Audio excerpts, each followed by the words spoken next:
The wind in the high ridge doesn't just blow, it speaks. It tells the stories of the lonely, the lost, and those the world chose to forget. Imagine a trail so cold it freezes your breath before it even leaves your lips. Now imagine being left there, discarded like a broken wheel on a dusty wagon road. This isn't just a story about survival. It's a story about a man who had nothing left to lose and a woman who had everything taken away. When Thaddeus looked down from his saddle, he didn't see a miracle. He saw a soul on the very brink of the great beyond. Welcome back to Rescued by the Ridge.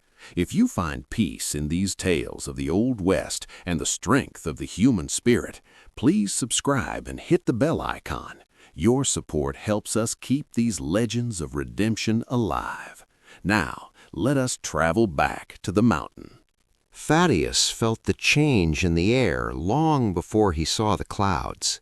In the high country, the atmosphere gets heavy when a storm is brewing, like a wet wool blanket pressing down on your shoulders.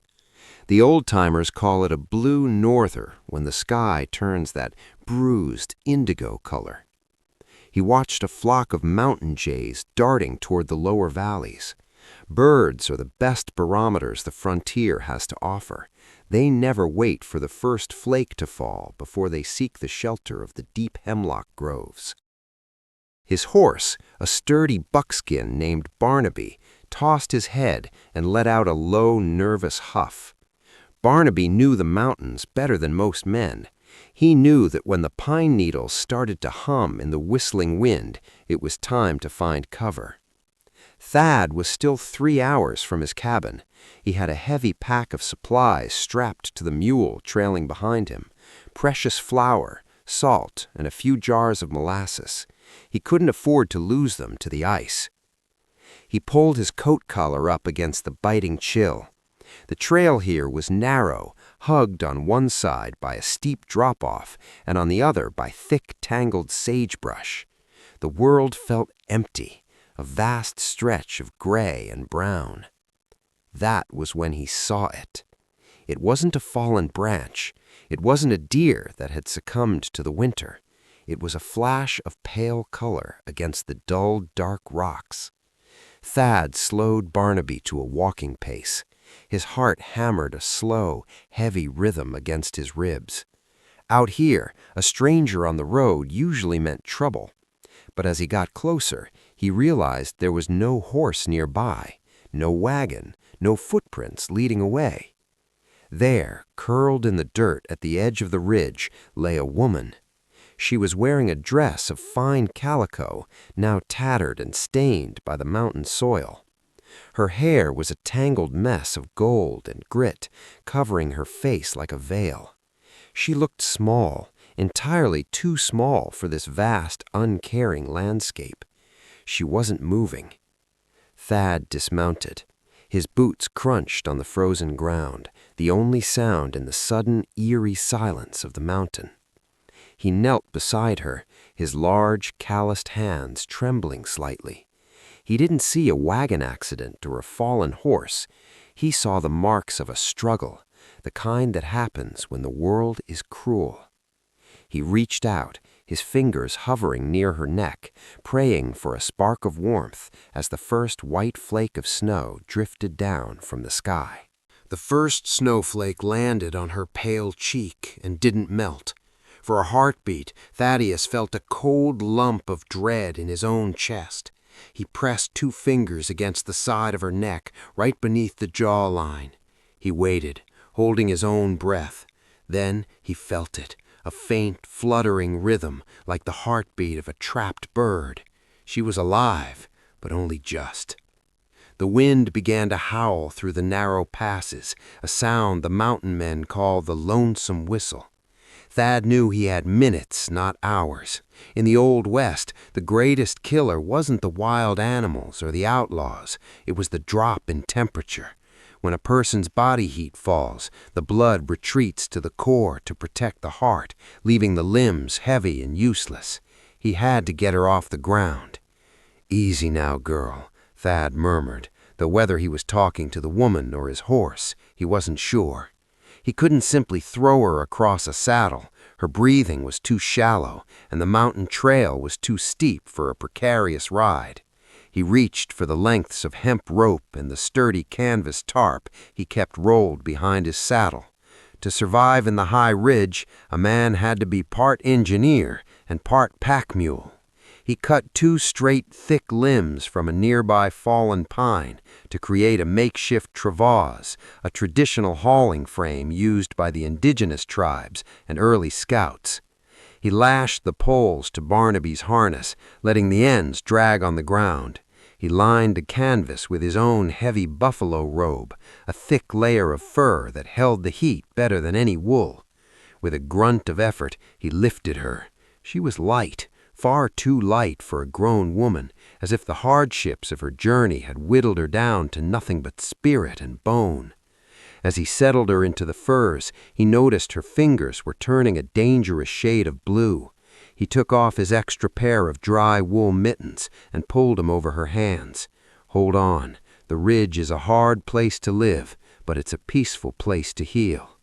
He took Barnaby's lead and began the climb. The trail turned into a staircase of ice and stone.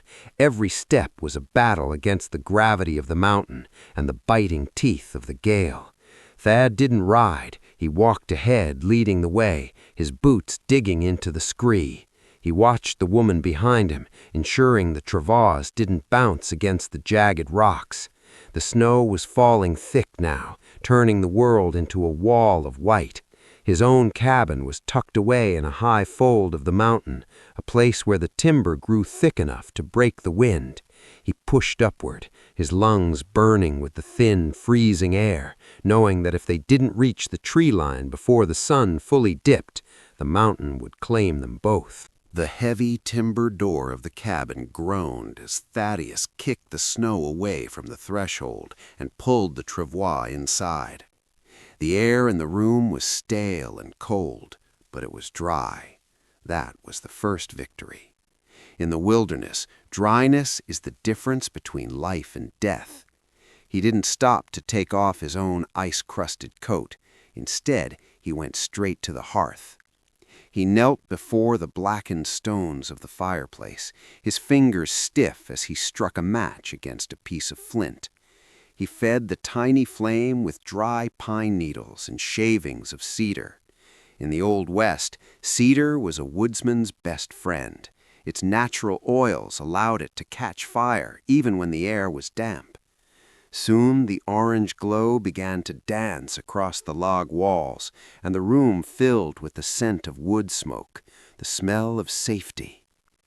Thad carefully lifted the woman from the travois and placed her on his small rope bed, which was raised off the floor to avoid the drafts. He didn't use the direct heat of the fire to warm her. That was a common mistake that could stop a weakened heart. Instead, he heated smooth river stones on the edge of the hearth. Once they were warm to the touch, he wrapped them in thick flannel rags and tucked them around her feet and sides. This slow thaw method was a piece of frontier wisdom passed down through generations. As the cabin began to lose its chill, a deep, raspy cough shook the woman's frame. A flush of fever was beginning to burn through her pale skin, the body's desperate attempt to fight off the trauma and the cold. Thad reached for a bundle of dried bark hanging from the rafters. It was willow bark, harvested back in the spring when the sap was rising.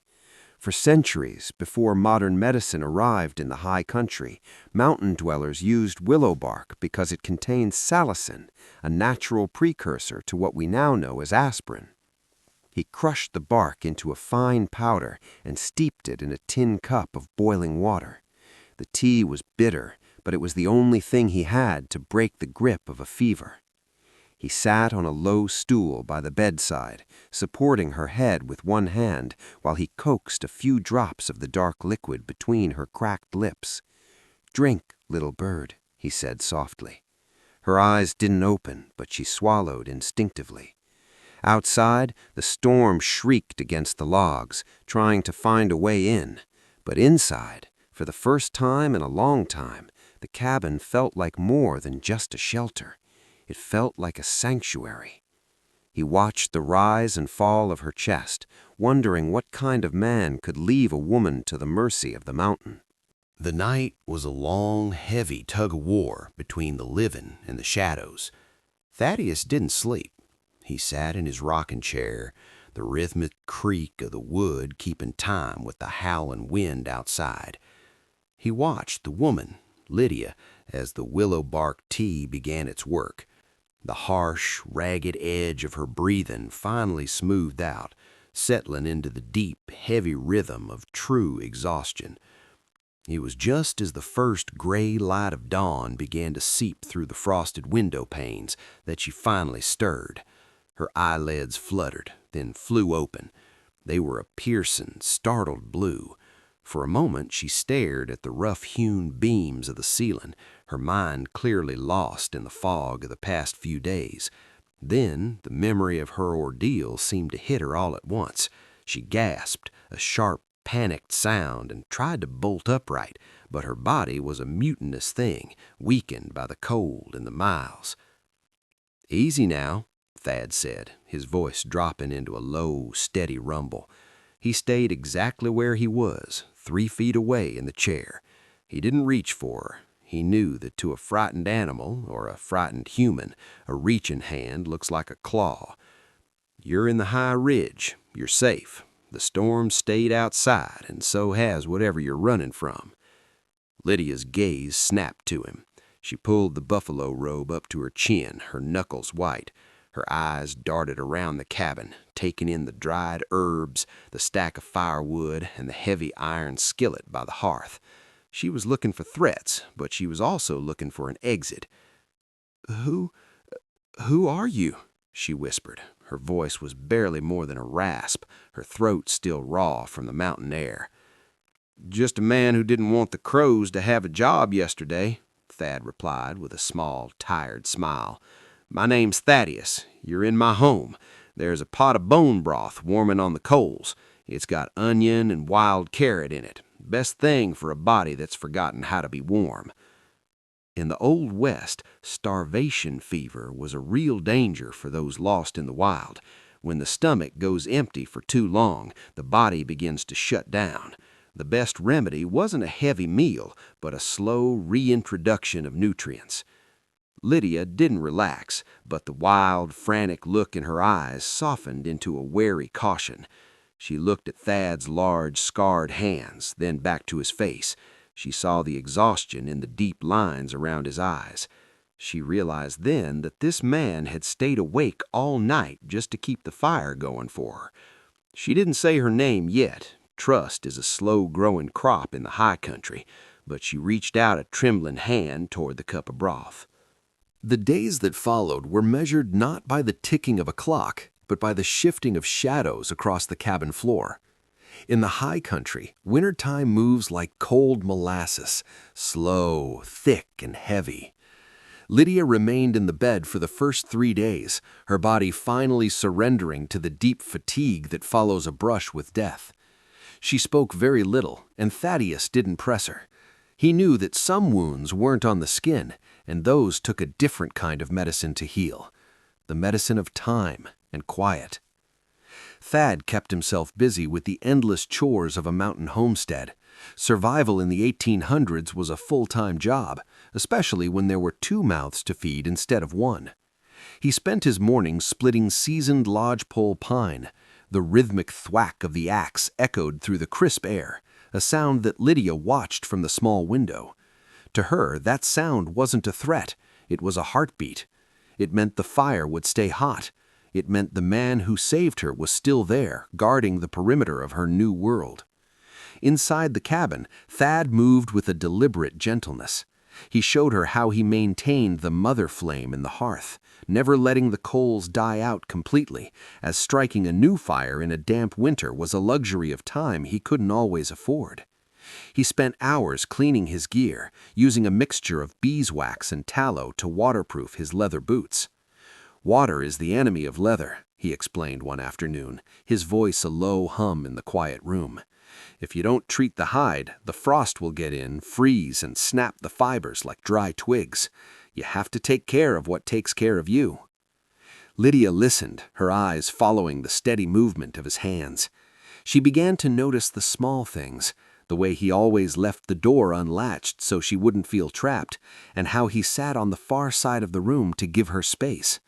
She was a woman who had been hunted, and Thad was teaching her what it felt like to be a guest. By the end of the week, she took her first steps. Her legs were shaky, like a newborn fawn's, but she made it to the heavy oak table. Thad didn't rush to catch her. He let her find her own balance, offering her the dignity of her own strength.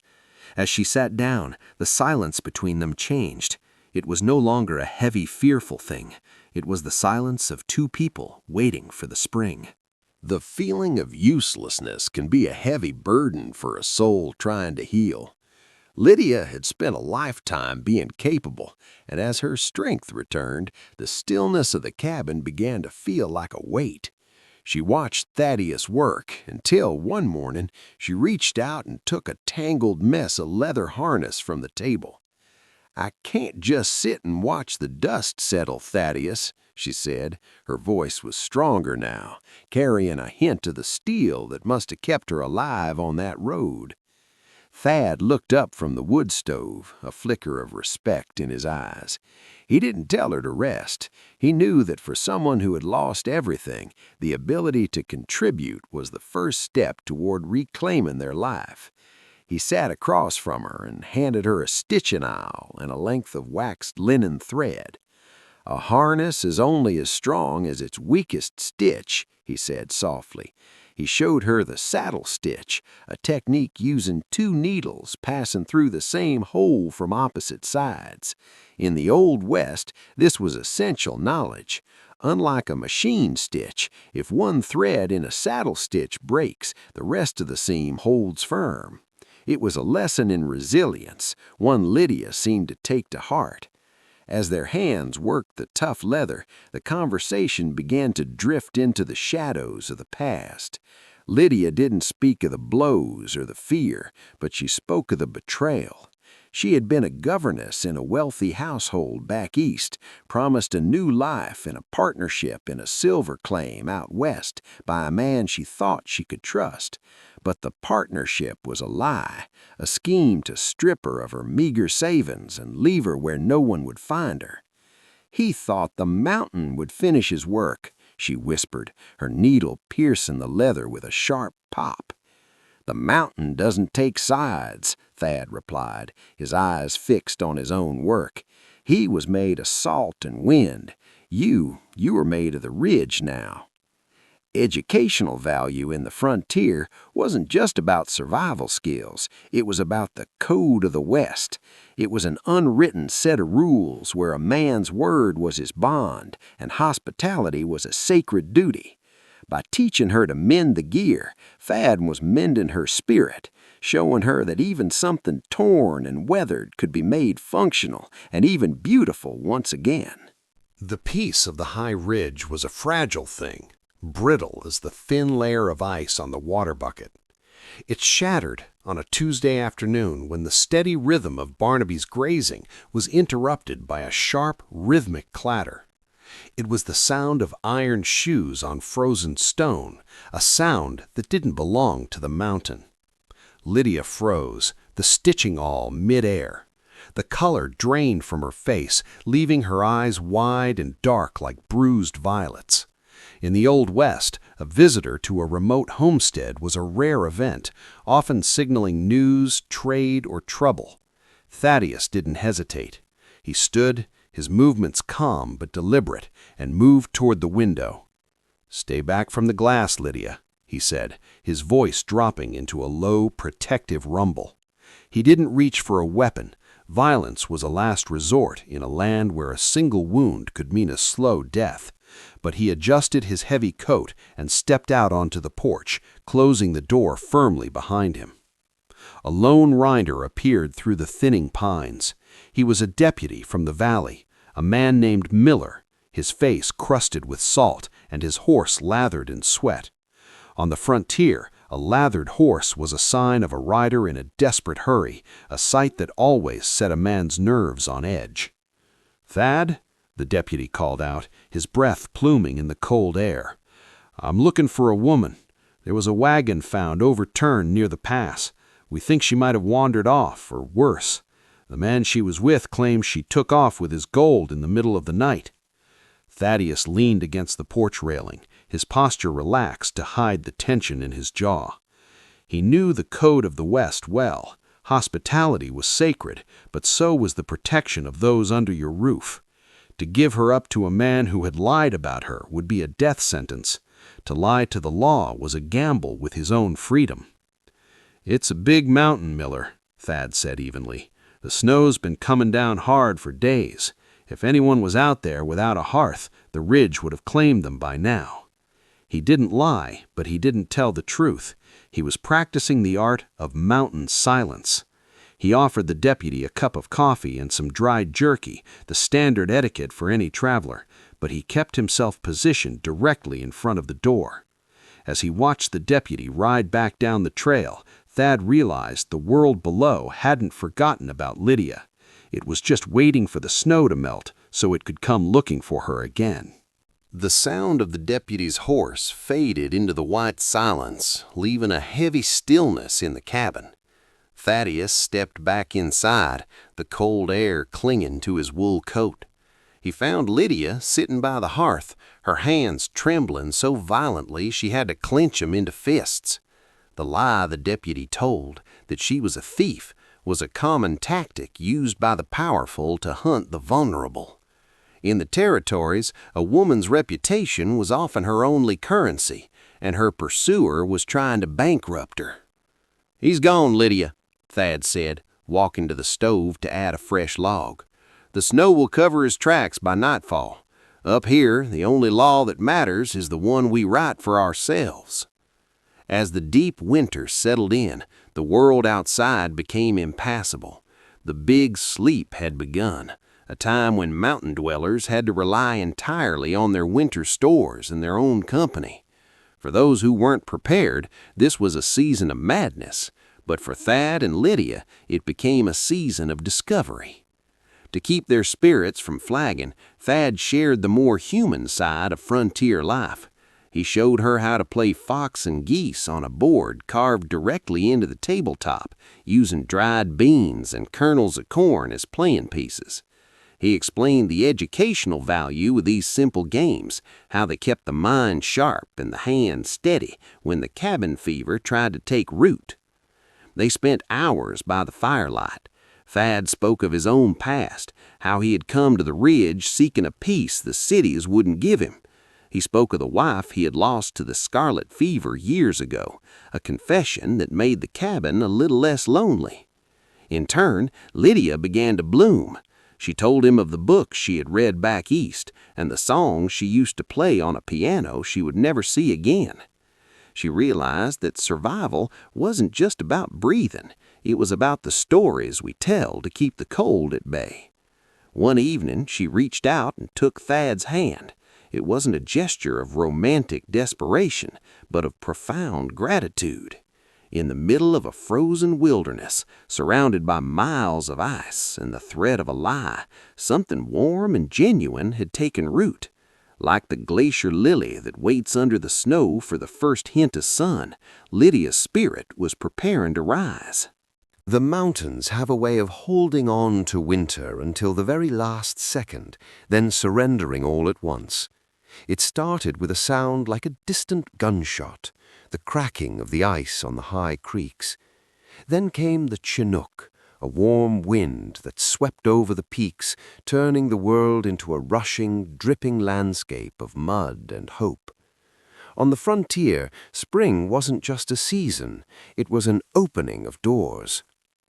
Thaddeus stood on the porch, watching the first patches of dark earth emerge from the white blanket.